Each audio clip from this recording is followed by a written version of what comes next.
আসসালামু আলাইকুম প্রিয় দর্শক, অন্য মঞ্চের আলোচনায় আপনাদের সকলকে আমন্ত্রণ জানাচ্ছি। আজ আমাদের সঙ্গে আমন্ত্রিত অতিথি হিসেবে আছেন মনোজ দাসের প্রীতি ও শুভেচ্ছা নিন।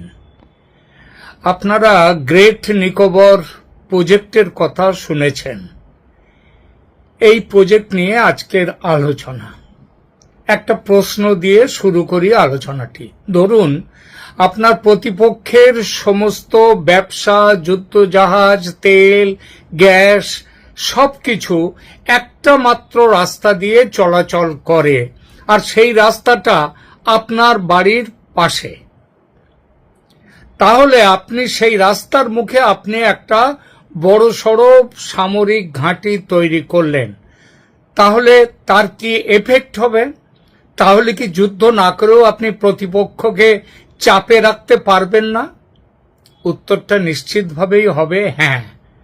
আর ভারত ঠিক সেই কাজটাই করতে চাইছে গ্রেট নিকোবরে। আর কি অদ্ভুত একটা যোগাযোগ দেখুন, ঠিক এই সময়ই বাংলাদেশ ক্রমশ ভারতের থেকে দূরে সরে যাচ্ছে, চীনের কাছে চলে যাচ্ছে, পাকিস্তানের কাছে চলে যাচ্ছে, ভারত বিরোধীদের কাছে যাচ্ছে। ভারতের পরিবর্তে চীনের হাতে যাচ্ছে মংলা অর্থনৈতিক অঞ্চল উন্নয়নের প্রকল্প। অন্যদিকে চট্টগ্রাম বন্দরেও বহু বছর ধরেই চীনা বিনিয়োগ ও অবকাঠামোগত উপস্থিতি রয়েছে। এগুলো কি আলাদা ঘটনা, নাকি সবকিছু মিলিয়ে ভারত মহাসাগরে শুরু হয়েছে এক নতুন ভূ রাজনৈতিক দাবার খেলা? আজ আমরা সেটাই বিশদে বুঝব গ্রেট নিকোবর দিয়ে। প্রথমে বলি, কেন হঠাৎ এই গ্রেট নিকোবর? ভারতের মানচিত্রের দিকে তাকান, দেখলে মনে হবে আন্দামান নিকোবর যেন মূল ভূখণ্ড থেকে অনেক দূরে। কিন্তু সামরিক কৌশলে দূরত্ব নয়, অবস্থানটাই আসল। গ্রেট নিকোবর পৃথিবীর অন্যতম ব্যস্ত সমুদ্রপথের খুব কাছে। স্ট্রেট অফ মালাক্কা, তার গুরুত্ব অনেকটা স্ট্রেট অফ হরমুজের মতো। আর চীন, জাপান, দক্ষিণ কোরিয়া সমেত পূর্ব এশিয়ার দেশগুলোর কাছে মালাক্কা প্রণালী হরমুজ প্রণালীর চেয়েও কম গুরুত্বপূর্ণ নয়। কারণ এই পথ দিয়েই মধ্যপ্রাচ্য থেকে তেল আসে চীন, জাপান, দক্ষিণ কোরিয়া এবং পূর্ব এশিয়ার দেশে। প্রতিদিন শত শত বাণিজ্যিক জাহাজ এই রুট ব্যবহার করে। ভারত বহু বছর ধরেই বুঝছিল এই অবস্থানকে যদি কাজে লাগানো যায়, তাহলে ভারত শুধু দক্ষিণ এশিয়ার নয়, পুরো ইন্দো প্যাসিফিক অঞ্চলের গুরুত্বপূর্ণ সামুদ্রিক শক্তি হয়ে উঠতে পারে। প্রকল্পটির লক্ষ্য তাই শুধু একটি বন্দর তৈরি নয়, ট্রান্সশিপমেন্ট টার্মিনাল, দ্বৈত ব্যবহারযোগ্য বিমানবন্দর, মানে বেসামরিক এবং সামরিক দুরকম কাজে ব্যবহার করা যাবে যে বিমানবন্দর, বিদ্যুৎ অবকাঠামো ও নতুন টাউনশিপ গড়ে তোলা।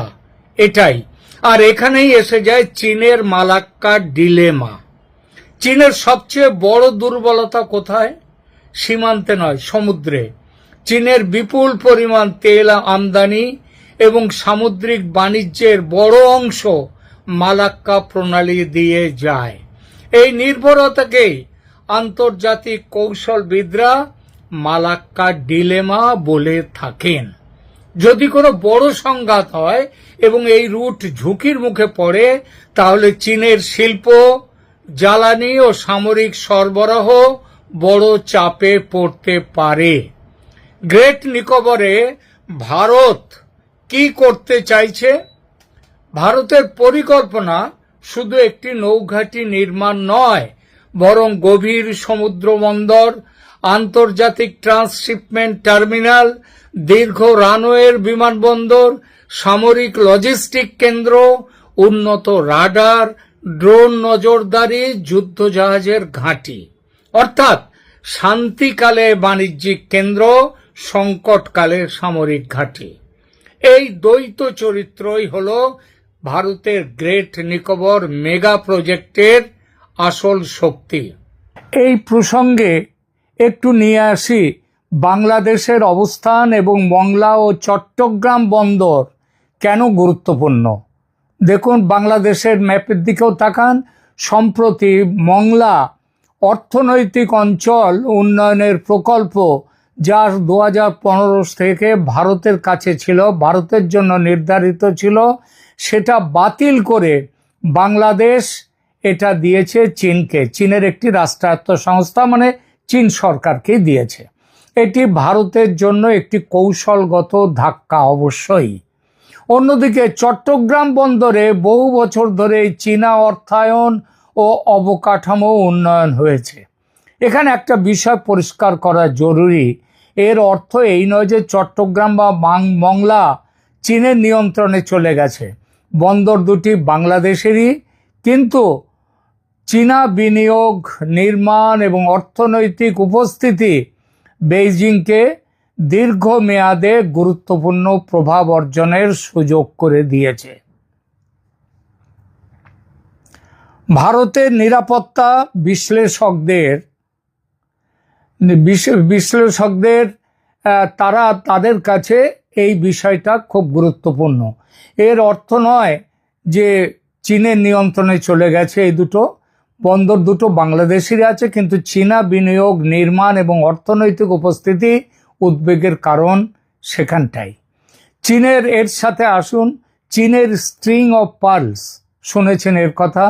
চীন বহু বছর ধরে ভারত মহাসাগরে বিভিন্ন বন্দরে বিনিয়োগ করছে।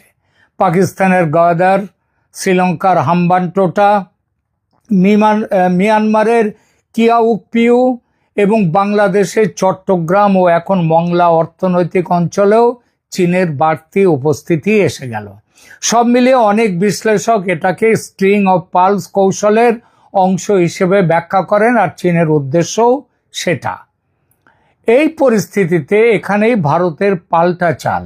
ভারত বুঝেছে প্রতিটি বন্দরের পাল্টা আরেকটি বন্দর তৈরি করলেই হবে না, বরং সমুদ্রপথের গুরুত্বপূর্ণ গলাগুলো দেখতে হবে এবং গলাগুলোর যাতে টিপে দেয়া যায় সময় মতো, সেই ব্যবস্থা করতে হবে। গ্রেট নিকোবর সেই কারণেই এত গুরুত্বপূর্ণ। এখান থেকে ভারত সহজে নজর রাখতে পারবে ভারত মহাসাগরের পূর্বাঞ্চল এবং মালাক্কার দিকে যাওয়া সামুদ্রিক রুটে। এর ফলে যুদ্ধজাহাজ, সাবমেরিন বা সন্দেহজনক জাহাজের গতিবিধি সম্পর্কে দ্রুত তথ্য পাওয়া সম্ভব হবে।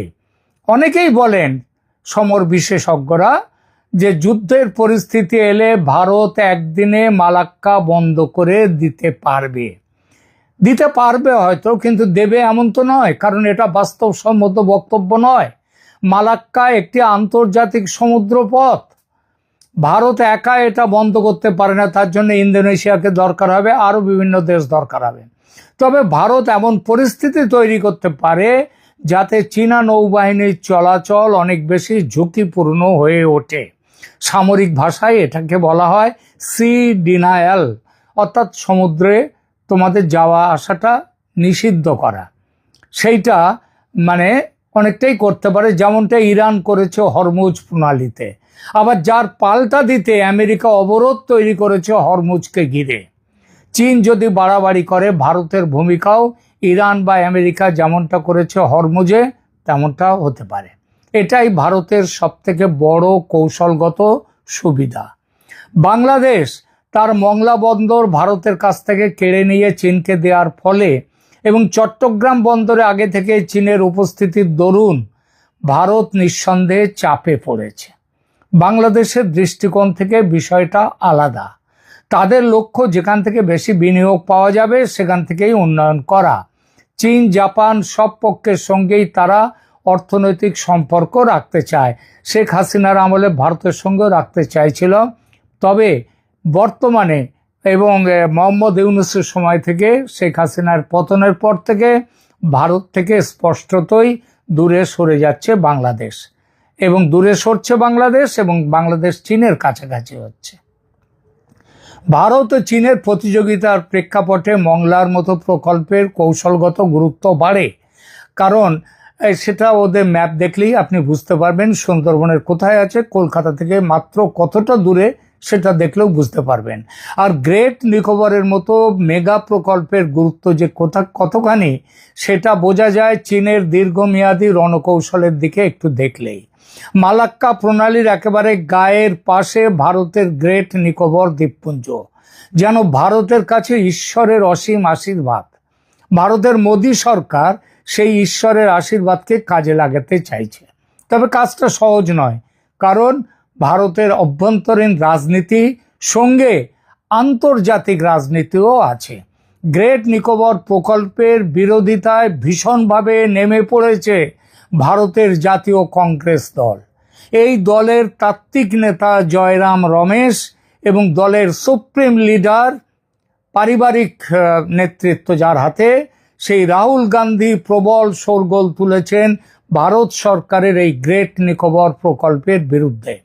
তাদের বক্তব্য, এই প্রকল্প গ্রেট নিকোবরের পরিবেশ ও মূলবাসী যারা আছে শম্পেন ও গ্রেট নিকোবরীদের আদিম জীবনযাত্রা শেষ করে দেবে।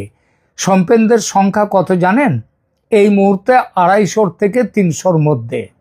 সভ্য পৃথিবীর সঙ্গে তাদের সম্পর্ক বেশ কম, তবে তারা আন্দামানের ওই জারোয়াদের মতো বিপজ্জনক নয়।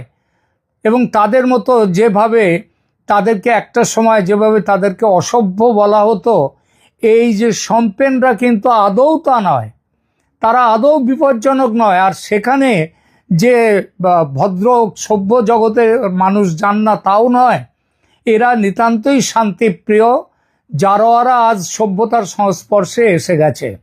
তাদেরকেও অর্থাৎ শম্পেনকেও যদি এই জায়গাতে নিয়ে আসা যায়, এবং সেটা এনেছে কারা, জারোয়াদেরকে এখানে নিয়ে এসছে কারা, সেটা এনেছে রাহুল গান্ধীদের দল কংগ্রেস। এবং তারা এনেছিল তাহলে শম্পেনদের নিয়ে তাদের এই মরা কান্নাটা কেন? এটা কি চীনের হাতে তামাক খেয়ে? এই প্রকল্পের বিরোধিতার পেছনে কি শুধু পরিবেশ ও আদিবাসী অধিকার নিয়ে উদ্বেগ, নাকি এর সঙ্গে জড়িয়ে আছে আন্তর্জাতিক ভূ রাজনীতিও? এমন অভিযোগ কিন্তু উঠে গেছে। কংগ্রেস দলকে এই প্রশ্নই করা যায় যে আন্দামান ট্রাঙ্ক রোড, মানে এটিআর যার সহজ নাম, সেটা নির্মাণের পরিকল্পনা হয়েছিল 1960-এর দশকে, এবং সেই পরিকল্পনা নেওয়া হয়েছিল কংগ্রেস আমলে। বাস্তবে নির্মাণ কাজ 1973 সালে শুরু হয়। ধাপে ধাপে কাজ শেষ হয়ে 1989 সালে পুরো সড়কটি চালু হয়। অর্থাৎ জারোয়াদের বনভূমির ভেতর দিয়ে, তাদের জায়গা দিয়ে, তাদের বসবাসের জায়গা দিয়ে রাস্তা তৈরির পরিকল্পনা সেই জওহরলাল নেহরুর আমলে, কাজ শুরু ও মোটামুটি শেষ ইন্দিরা গান্ধী হয়ে রাজীব গান্ধীর আমলে। ভারতের কোনো রাজনৈতিক দল কিন্তু সেই প্রকল্পের বিরোধিতা করেনি। বিরোধিতা যাকে বলা যায় তীব্র বিরোধিতা, সেদিন অবশ্য হয়েছিল, এবং সেটা করেছিল স্বয়ং জারোয়ারা। তারা বিষাক্ত তীর ছুঁড়ে অনেক মানুষকে আহত করেছিল, মৃত্যুর খবরও পাওয়া যায়। এবার কিন্তু গ্রেট নিকোবরের শম্পেনরা, তারা কিন্তু কোনো বিরোধিতা করেনি, বিরোধিতা করছে নিকোবরীরা। তারা মোটেই সভ্যতা বর্জিত নয়, তাদের গ্রাম সভা আছে, তারা মোবাইল ফোন ব্যবহার করে, আধুনিক জীবনযাত্রার মধ্যে আছে তারা ধর্মে খ্রিস্টান। তাদের বিরোধিতা কেন ভারতের এই প্রকল্পের বিরুদ্ধে, এটা একবার ভেবে দেখুন। প্রকল্পের বিরোধীরা কংগ্রেস, পরিবেশবিদ, নৃতত্ত্ববিদ এবং আন্তর্জাতিক কিছু মানবাধিকার সংগঠন বলছে এদের আপত্তির কারণ সম্পূর্ণ ভিন্ন। এরা প্রকল্পের বর্তমান রূপ গ্রেট নিকোবরের বন, জীববৈচিত্র্য এবং শম্পেন অধিবাসীদের জন্যে ঝুঁকিপূর্ণ। গ্রেট নিকোবরীদের কথা বলছে না, শুধু শম্পেনদের, যাদের সংখ্যা 250 থেকে 300-র মধ্যে, এবং যারা নিরীহ এবং ভদ্র সভ্য জীবনযাপন করতে চায়, জারোয়াদের মতো নয়। আমি জানি 1983-84 সালে আমার এক পরিচিত, সে গিয়েছিল গ্রেট নিকোবরে, শম্পেনদের ওখানে ঘুরেও এসেছিল। চীন এই বিরোধিতাকে কাজে লাগাচ্ছে। আন্তর্জাতিক রাজনীতির ইতিহাস বলছে বড় শক্তিগুলো প্রায়ই অন্য দেশের অভ্যন্তরীণ বিতর্ককে নিজেদের কৌশলগত স্বার্থে ব্যবহার করার চেষ্টা করে। চীনের কৌশলগত স্বার্থ এই প্রকল্পের সঙ্গে গভীরভাবে জড়িত, এ কথা কেউ অস্বীকার করবে না।